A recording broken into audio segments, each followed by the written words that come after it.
전능하사 천지를 만드신 하나님 아버지를 내가 믿사오며 그의 아들 우리 주 예수 그리스도를 믿사오니 이는 성령으로 잉태하사 동정녀 마리아에게 낳으시고 본디오 빌라도에게 고난을 받으사 십자가에 못 박혀 죽으시고 장사한 지 사흘 만에 죽은 자 가운데서 다시 살아나시며 하늘에 오르사 전능하신 하나님 우편에 앉아 계시다가 저희로서 산 자와 죽은 자를 심판하러 오시리라.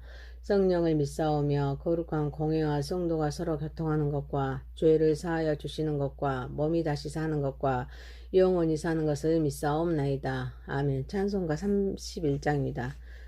찬양하라 복되신 구세주 예수 백성들아 사랑을 전하세 경배하라 하늘의 천군과 천사 주님 앞에 영광을 돌리세 목자같이 우리를 지키시고 종일 품에 늘 안아주시니 찬양하라 높으신 권세를 찬양 찬양 찬양 영원히 드리세 찬양하라 복되신 구세주 예수 우리 대신 죽임을 당했네 구주 예수 영원한 구원의 소망 경배하며 겸손히 절하세 찬양하라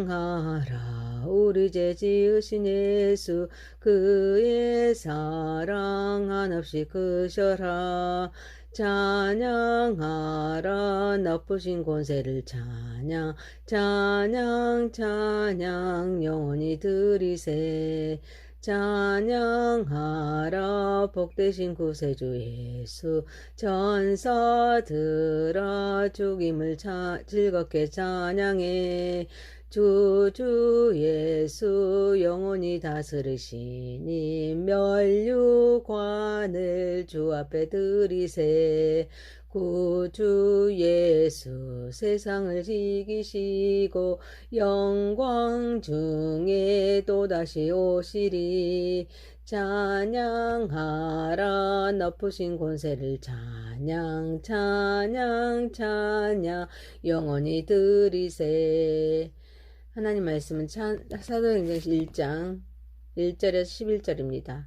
데오빌로여 내가 먼저 쓴 글에는 무릇 예수께서 행하시며 가르치시기를 시작하심으로부터 그가 택하신 사도들에게 성령으로 명하시고 승천하신 날까지 이를 기록하였노라. 그가 고난받으신 후에 또한 그들에게 확실한 많은 증거로 친히 살아계심을 나타내사 40일 동안 그들에게 보이시며 하나님의 나라의 일을 말씀하시니라. 사도와 함께 모이사 그들에게 분부하여 이르시되 예루살렘을 떠나지 말고 내게서 들은 바 아버지께서 약속하신 것을 기다리라. 요한은 물로 세례를 베풀었으나 너희는 맨날이 못되어 성령으로 세례를 받으리라 하셨느니라. 그들이 모였을 때 예수께 여쭈어 이르되 주께서 이스라엘 나라를 회복하심이 이때니까 하니 이르시되 때와 시기는 아버지께서 자기의 권한에 두셨으니 너희가 알 바 아니요 오직 성령이 너희에게 임하시면 너희가 권능을 받고 예루살렘과 온 유대와 사마리아 땅끝까지 이르러 내 증인이 되리라 하시니라. 이 말씀을 마치시고 그들이 보는 데 올려져 가시니 구름이 그를 가려 보이지 않게 하더라.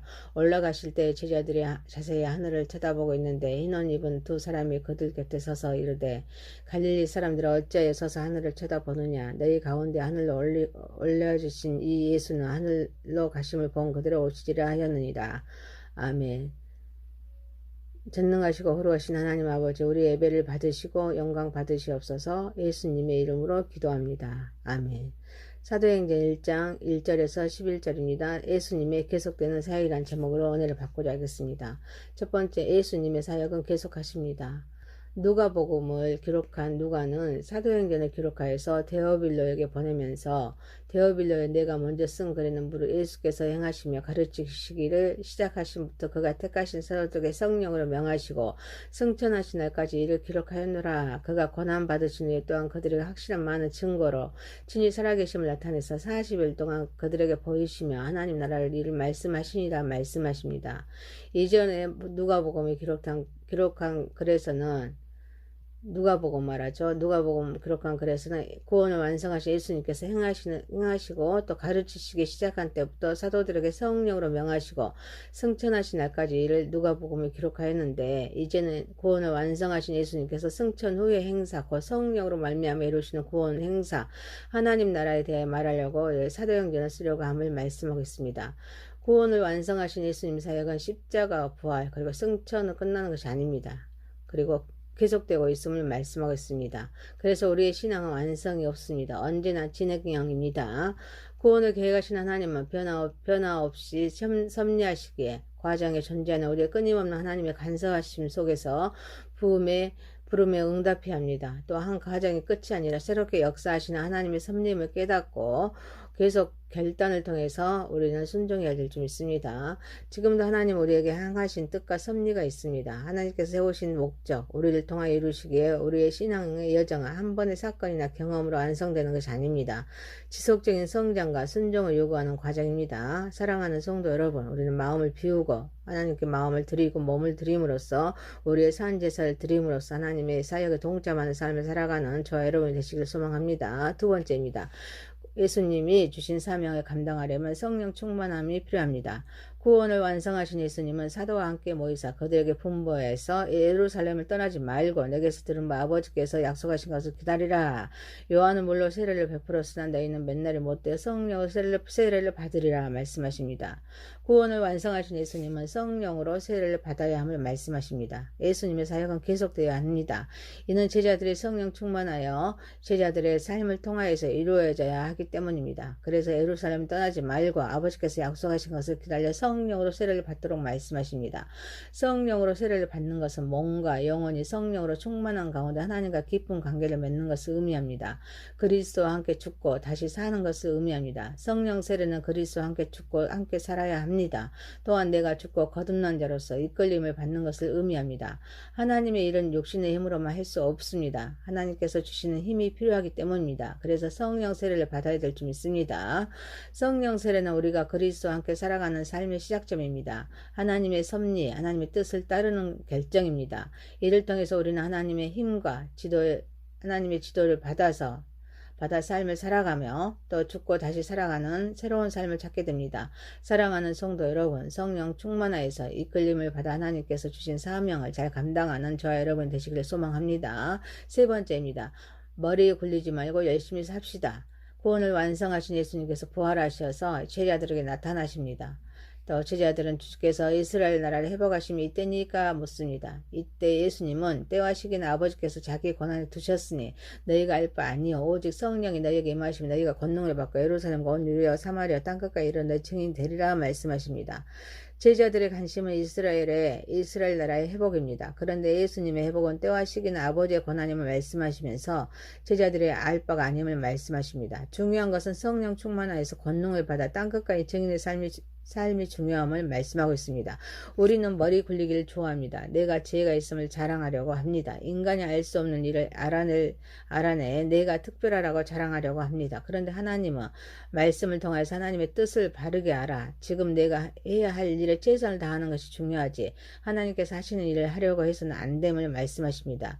곧 우리는 하나님이 하시는 일에 머리 굴리지 말고 내가 해야 할 일이나 열심히 하라고 말씀하십니다. 사랑하는 성도 여러분, 우리는 성령 충만하여서 우리에게 주어진 사명을 잘 감당하는 저와 여러분 되시길 소망합니다. 네 번째입니다. 삶이 중요합니다. 구원을 완성하신 예수님은 말씀을 마치시고 그들의 보는 때 올려져 가십니다. 구름이 가려서 보이지 않게 되는데 흰 옷 입은 두 사람이 그들 곁에 서서 하늘을 쳐다보고 있는 제자들에게 갈릴리 사람들은 어찌하여 서서 하늘을 쳐다보느냐. 너희 가운데서 하늘로 올려주신 이 예수는 하늘로 가심을 범 그대로 오시리라 말씀하십니다. 구원을 완성하신 예수님의 사역은 아직 끝나지 않으셨기에 흰 옷 입은 두 사람도 곧 천사는 다시 오심을 말씀하십니다. 데살로니가전서 4장 16절에서 18절에서는 재림하실 때 호령과 천사장의 소리와 하나님의 나팔로 친히 하늘로 쫓아 강림하십니다. 이때 그리스도 안에서 먼저 죽은 자들이 일어나고 그 후에 살아남은 자도 구름 속으로 끌려 올려서 공중에서 주를 영접하게 됩니다. 또한 마태복음 25장 31절에서는 만왕의 왕 심판의 주로 영광 가운데 오십니다. 이는 영적인 사건입니다. 동시에 영이 육으로 보이는 현상입니다. 보는 관점에 따라 다르게 보일 수 있습니다. 우리는 어떻게 오시는지에 대한 관심보다는 우리도 맞이할 수 있도록 준비하는 것이 더 중요할 줄 믿습니다. 구원을 완성하신 예수님은 재림하실 때까지는 다시는 제자들에게 육체적으로 나타나지 않기에 다시 오실 때까지 제자들에게 말 준비하도록 말씀하십니다. 이는 모든 성도가 다시 오실 예수님을 맞이하기 위해서 준비하는 삶을 살아야 함을 말씀하고 있습니다. 재림을 준비하는 방법은 먼저 재림에 대한 확신입니다. 그래서 준비해야 될 줄 믿습니다. 이 준비하는 삶을 의미합니다. 그래서 깨어 있어야 될 줄 믿습니다. 그리고 그리스도를 정결하게 맞을 신부처럼 거룩하게 살아야 될 줄 믿습니다. 곧 영적인 상태를 감검해야 한다는 것입니다. 그리고 충성해야 합니다. 이를 위해서 지금 내가 해야 할 일에 최선을 다하는 삶을 살아야 될 줄 믿습니다. 구원을 완성하신 예수님은 다시 오십니다. 우리는 삶이 중요합니다. 사랑하는 성도 여러분, 우리는 깨어 근신하여서 정결한 삶을 살면서 준비하는 저와 여러분 되시기를 소망합니다. 사도행전 1장 1절에서 11절입니다. 예수님의 계속되는 사역입니다. 예수님의 사역은 계속하십니다. 예수님이 주신 사명을 감당하려면 성령 충만이 필요합니다. 머리 굴리지 말고 열심히 삽시다. 삶이 중요합니다. 전능하신 하나님 아버지, 마음을 비우고 마음을 드리고 몸을 드림으로써 산 제사를 드림으로써 하나님의 사역에 동참하는 삶을 살아가게 하옵소서. 성령 충만하여 이끌림을 받아 하나님께서 주신 사명을 잘 감당하게 하옵소서. 성령 충만하여 주어진 사명을 잘 감당하게 하옵소서. 깨어 근신하며 정결한 삶을 살면서 준비하게 하옵소서. 예수님의 이름으로 기도하옵나이다. 아멘. 하늘에 계신 우리 아버지여, 이름이 거룩히 여김을 받으시오며 나라 임하오시며 뜻이 하늘에서 이루어진 것 같이 땅에서도 이루어지이다. 오늘날 우리에게 일용할 양식을 주옵시고 우리가 우리에게 죄 지은 자를 사하여 준 것 같이 우리의 죄를 사하여 주옵시고 우리를 시험에 들게 하지 마옵시고 다만 악에서 구하옵소서. 대개 나라와 권세와 영광이 아버지께 영원히 있사옵나이다. 아멘.